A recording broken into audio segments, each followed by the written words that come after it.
Père, au nom puissant et précieux de Jésus, nous élevons nos voix une fois encore en ce précieux jour pour t'exalter, pour te glorifier, pour te magnifier du plus profond de nos cœurs. À toi seul la gloire pour l'éternité des éternités. Merci pour tes refaits au milieu de nous. Merci pour ta présence infinie. Merci pour la lumière que tu ne cesses d'apporter à travers cette chaîne, cette plateforme, le vin des Écritures. Reçois toute gloire. À présent, une fois encore, Saint-Esprit, charge l'atmosphère. Viens prendre contrôle total. Viens occuper la première place de ce programme une fois encore en ce jour. Que toi-même tu viennes parler à quelqu'un en ce jour. Que toi-même tu touches le cœur de quelqu'un en ce jour. Afin que, à la lumière de ta parole, les cœurs puissent se convertir, se repentir. Au nom puissant et précieux de Jésus. Et que la gloire et honneur te reviennent à toi seul. Merci Père de l'avoir fait. Gloire à ton Saint-Nom. Au nom puissant et précieux de Jésus, nous avons prié. Amen.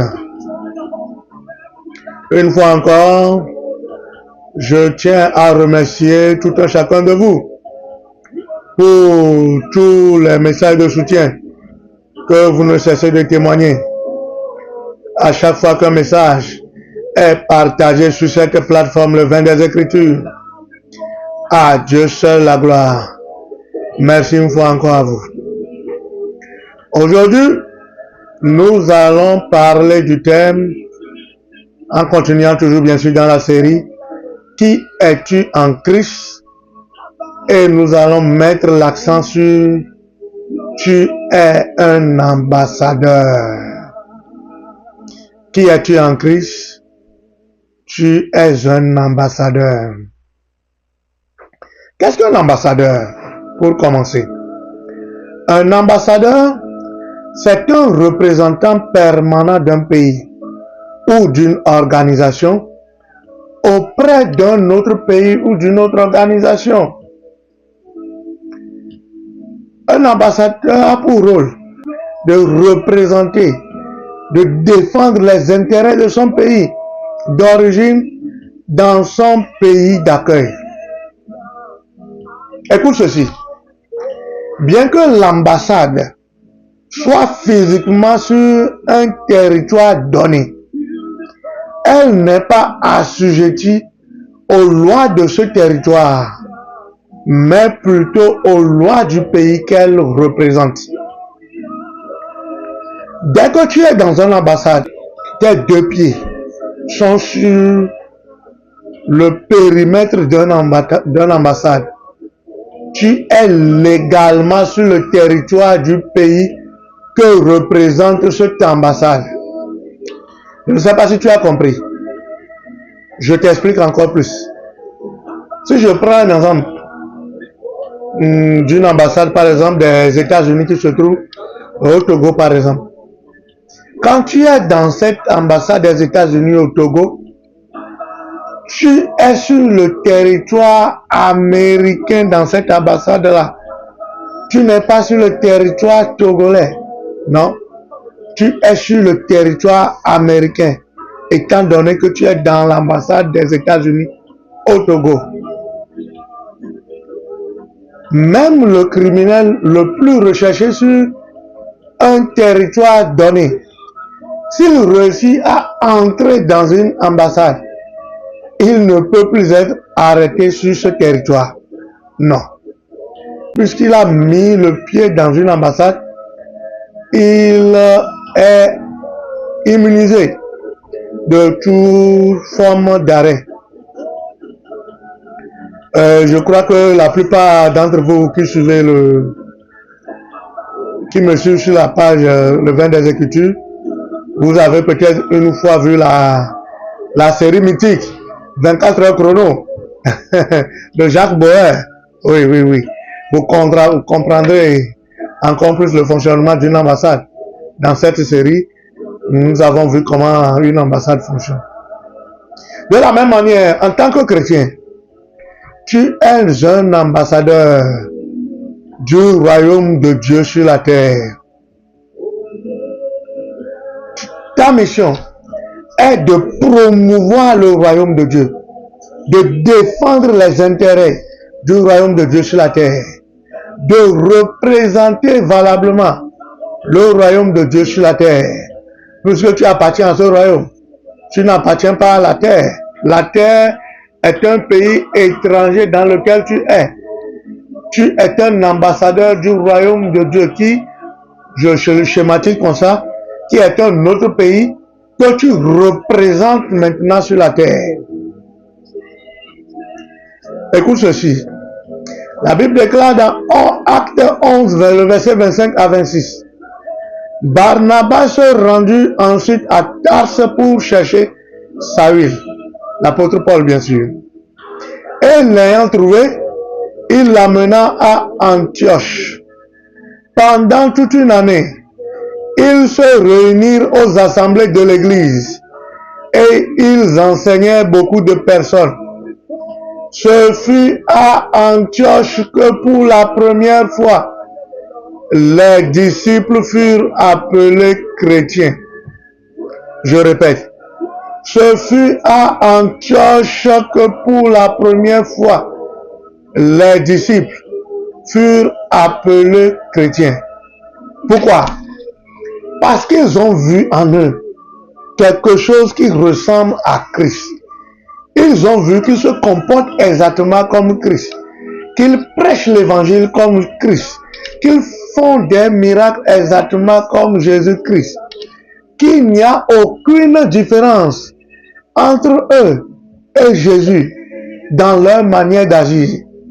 Et c'est à ce point qu'ils les ont appelés chrétiens, c'est-à-dire des petits Christ. Je ne sais pas si tu as compris. Le chrétien veut dire petit Christ. Ils font comme Christ. Ils agissent comme Christ. Ils représentent le royaume de Dieu comme Christ l'a fait sur la terre. Écoute cette vérité. Les entreprises font la publicité de leurs produits pour mieux connaître, pour mieux faire connaître ces produits à la population. Ainsi, ils augmentent leur chiffre d'affaires. De même, en tant que chrétien, tu es appelé à faire la publicité du royaume de Dieu aux autres en leur annonçant l'évangile, en gagnant les âmes pour Christ et en les invitant à l'église. C'est ça ton rôle d'ambassadeur sur la terre du royaume des cieux. Alléluia. Je crois que tu as compris quelque chose à travers ce message. Prions. Père, au nom puissant et précieux de Jésus, une fois encore nous bénissons ton Saint-Nom, nous t'exaltons, nous te magnifions pour ce message que tu viens de passer sur cette plateforme. À toi seul la gloire pour l'éternité des éternités. Père, une fois encore, merci de cimenter ce message dans le cœur de ceux qui l'ont écouté. La grâce pour qu'ils soient des représentants valables du royaume des cieux sur la terre. Que cette grâce leur sera accordée au nom puissant de Jésus. Qu'ils soient des ambassadeurs fidèles sur la terre. Que cette grâce les localise au nom puissant de Jésus. Merci Père de l'avoir fait. Au nom puissant et précieux de Jésus, nous avons prié. Amen. Le prochain message sur cette plateforme, nous allons toujours continuer dans cette même série Qui es-tu en Christ? Et nous allons parler de quelque chose encore de plus important et plus profond spirituellement. Nous allons mettre l'accent sur tu es un juif spirituel. Tu es un juif spirituel. Alléluia. À chaque fois que la parole de Dieu sort, les cœurs sont touchés. Les cœurs sont transformés. les cœurs sont localisés. Et surtout pour ceux qui n'ont pas encore fait le choix de faire de Jésus leur sauveur Seigneur personnel. C'est encore l'occasion. C'est le moment de confesser la Seigneurie de Jésus, de déclarer haut et fort que Jésus est Seigneur. Tu es dans ce cas. Tu n'as pas encore fait de Jésus ton sauveur Seigneur, Seigneur personnel. La Bible déclare, si tu confesses de ta bouche le Seigneur Jésus, et si tu crois dans ton cœur que Dieu l'a ressuscité des morts, tu seras sauvé. Tu fais partie de ces personnes qui n'ont pas encore fait de Jésus leur sauveur Seigneur personnel. Répète cette prière après moi. Dis ceci. Seigneur Jésus, sauve mon âme. Pardonne-moi tous mes péchés. Lave-moi par ton sang. Je crois que tu es mort pour moi.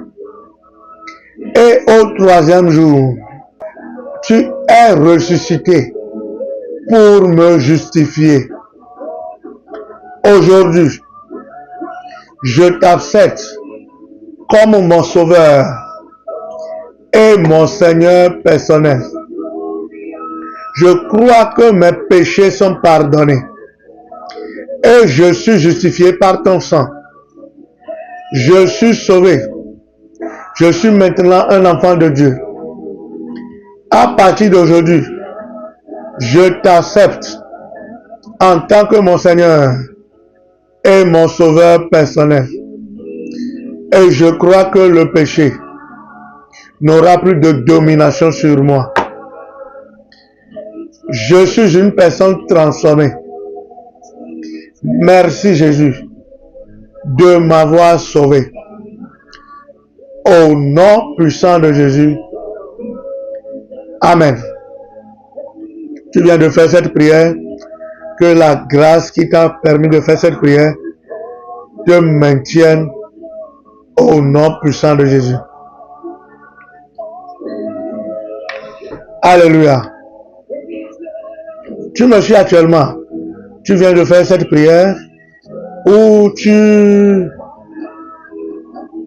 fréquentais une église avant, mais actuellement tu ne fréquentes plus une église. Donc c'est un risque spirituel qu'il ne faut pas prendre. Je t'invite à localiser une église proche de toi. Une église où la parole de vérité est prêchée. Une église où la parole de révélation est prêchée. Une église où la parole de la bonne parole est prêchée. Localise cette église et sois établi là-bas. Au nom puissant et précieux de Jésus. Il y a des églises très proches de toi qui sûrement prêchent la bonne parole. Peu importe où tu te trouves sur la terre. Localise en une et sois établi là-bas. Au nom puissant de Jésus. Sois béni. Jésus est Seigneur. Shalom.